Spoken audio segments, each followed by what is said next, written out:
Next up is Phil. Your thoughts of overcoming challenges. Yeah.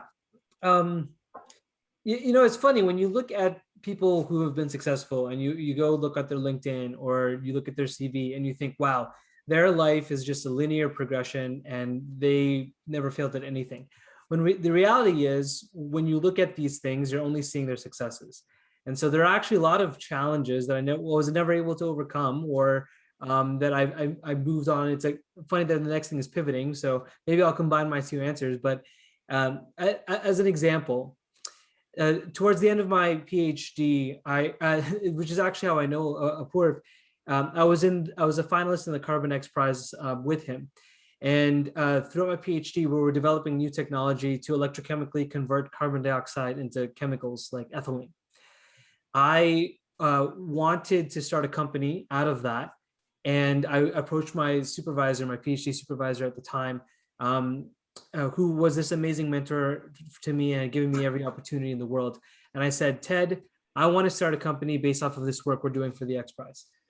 And he said, okay, let's see what you've got. So, then I started pitching venture capital folks, and then getting into accelerators like CDL, which I'm now a mentor of.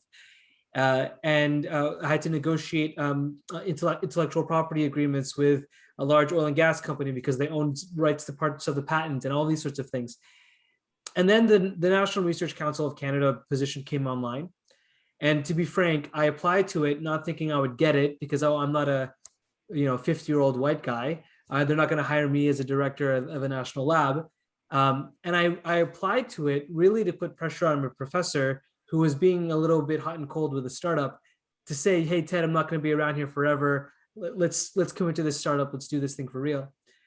And I still remember the conversation I had with him. I went to his office, we sat down, and I explained and I poured my heart out. And I said, this is why this company could work. This is why this technology is going to change the world. And this is why I think we should start it. And he said, Phil, I think the technology is too early. I think you should take this job at the NRC. If you want to keep working on this technology, you're happy to do so and be a postdoc in my lab to do it.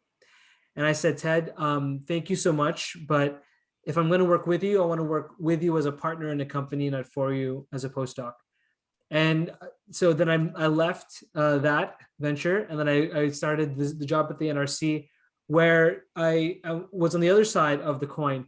Instead of being a startup, as Amanda and Apoorv both know, you can be as agile and fast and innovative as you want, but you're broke. To then being in the government, where I'm in charge of a $57 million program and the weight of the government of Canada behind me, but it takes forever to move that big ship.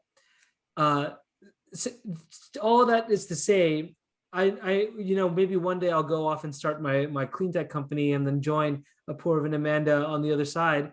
But for now, I wasn't able to overcome that challenge, and it led me to another opportunity that ended up being just as fulfilling, if not more.